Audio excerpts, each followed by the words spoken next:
Josh Raven here with the Daily Dot at ELeague on week 3, and I'm joined by Tarik from CLG.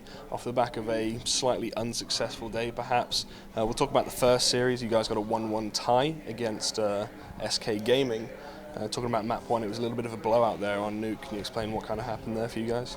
Yeah, we sort of took a gamble with Nuke by not vetoing it and basically hoping that it wouldn't end up being the map. We had played it one time prior, but playing SK, it was very clear that they had practiced it and they were prepared for it, so it kind of sucked. Our gamble didn't really pay off there, and we just couldn't get anything going, like both sides, so kudos to them, they played well on Nuke. However, on map 2, you were able to pull it back and secure that tie. It was a very close game.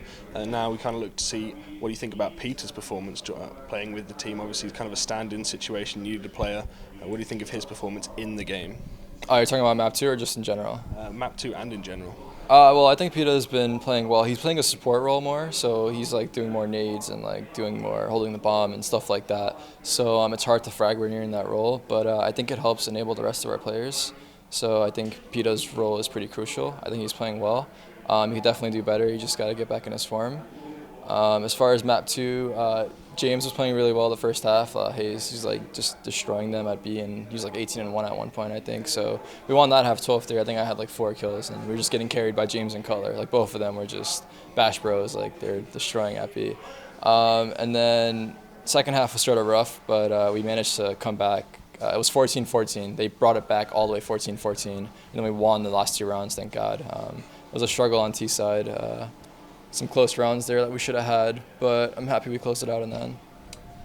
And as we were talking about Peter before, I want to get your thoughts on what the decision was, why you chose to go with Peter. Was it a time constraint? Were there no other free players? What was the thought process behind taking Peter and using him as your 5th rather than keeping as the coach?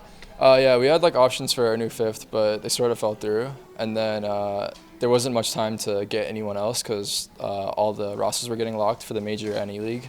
So we figured our best option was Peter. We tried it out at first, and like we wanted to see like if he could actually play.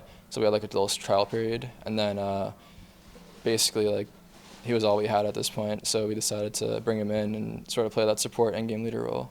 Okay, and going forward to the final game of today, the one that just happened, you did play against Astralis, also using a coach as a stand-in, bit of a coach-v-coach battle going on. Yeah. Unfortunately, you guys lost. Can you talk us through that series, and was it just Astralis being too good even with a coach stand-in?